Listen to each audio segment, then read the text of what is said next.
How to delete all the saved passwords from Google Chrome. Hello everyone, and let's get started. On today's video, we'll be discussing two such ways by which you can delete the saved password from the Chrome. For that, first of all, open your Google Chrome and then tap on the three dots on the top right corner. Once you do so, then after go to settings.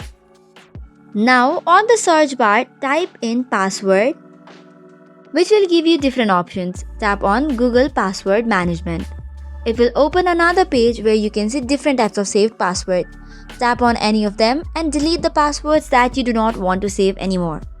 Once that is done, let's go back to the next step. For that, you have to go back to the settings. Once you go back to settings, search for privacy and security and click on clear browsing data.